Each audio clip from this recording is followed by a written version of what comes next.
News Radio 102.9 KARN. First News, Kevin Miller joined by Senator Tom Cotton. Good morning, Senator. How are you doing today? Good morning, Kevin. How are you? Doing fine. A lot going on in Washington. First of all, the budget fight is about to pop back up. The House is going to look at this. Senate side, what's going to be going on there?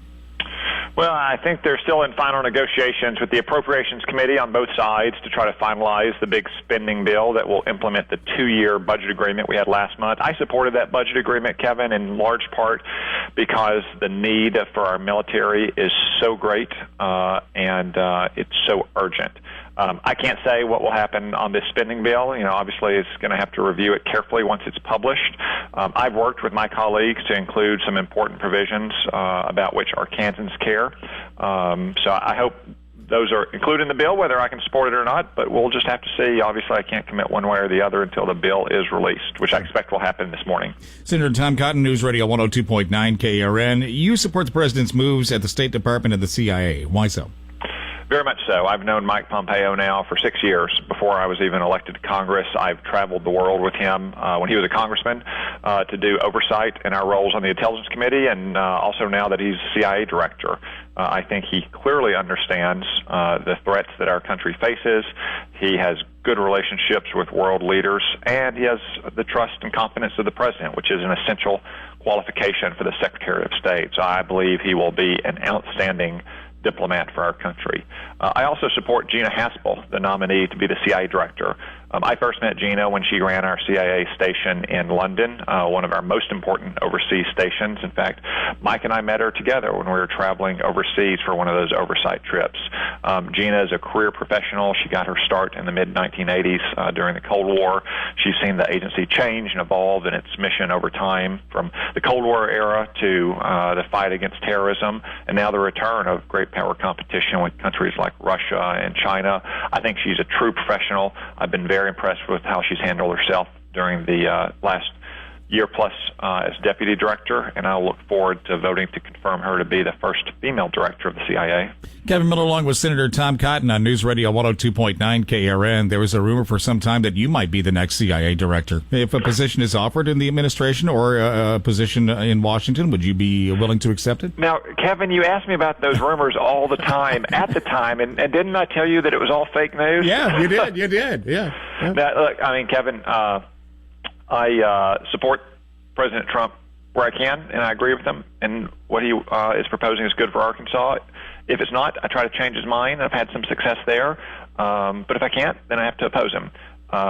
That's who I work for. I work for the people of Arkansas, and while it's flattering to sometimes be mentioned in those chattering class articles in Washington, D.C., I can tell you there was never serious discussions about those matters. I'm very pleased, I'm very honored to be representing the people of Arkansas in the Senate. I gotta ask. Senator Tom Cotton, News Radio 102.9 KARN, and as far as Arkansas goes and the concern here about tariffs and how that could affect our largest industry in agriculture, your feelings on that? So that's always a concern for our farmers and our ranchers and our foresters. We've depended really since the beginning of America over 200 years ago for our farmers, ranchers, and foresters all around the country, to include in Arkansas, to have open export markets. President Trump recognizes that. I can assure you, Kevin, that he does. I think his eyes have been somewhat opened over the last 3 years. He's always seen the trade issue through the perspective of industrial towns in the Midwest who have been hurt in some cases by trade agreements. But as he campaigned more in farm country, I think that expanded his perspective. So he hasn't lost that first perspective, but he does understand just how important open markets are for our farmers and our ranchers and our foresters. And I, for one, hope that some of his trade rhetoric and hard negotiating stances will actually benefit Arkansans by making foreign leaders realize that we have a president who means business now in getting a fair shake for our producers here at home when they try to export their products overseas. And so do you, bottom line, feel like the tariffs would harm our state? Are you for or against those? Well, we have to wait and see exactly what he proposes, Kevin. He's already exempted Canada and Mexico, which are two very important markets for Arkansans. There are other countries, with some of whom I've met, that are advocating for exemptions as well. I will say this, there is one special case, and that's China. China has the world's second largest economy. It's growing very fast. They aim to replace us not just as the world's dominant economy, but also as the world's superpower as well. For years, they've been manipulating their currency. They've been posing huge tariffs on the products that come into their country from our country. They have propped up their own industries with massive subsidies and protection. So China is different, and we should treat China as a different case because they are such a clear competitor against the United States, and they cheat so massively in the international trading system. Kevin Miller with Senator Tom Cotton on News Radio 102.9 KRN. You've joined along with Senator Lindsey Graham to introduce legislation. This is all about the opioid epidemic. If you would explain what this is about.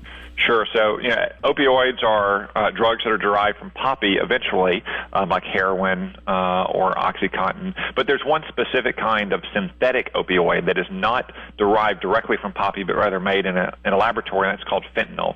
It's hard to overstate just how dangerous fentanyl is, Kevin. It comes in primarily from China, which is another example of China's malicious activities in the world. And it has become so potent that just a few single grains, like a few grains of salt, are enough to kill a person.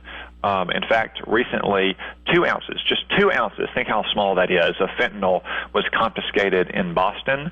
It was so potent, it had the ability to kill the entire population of Boston. And in that regard, it has the danger of a nuclear bomb going off in a major metropolitan area.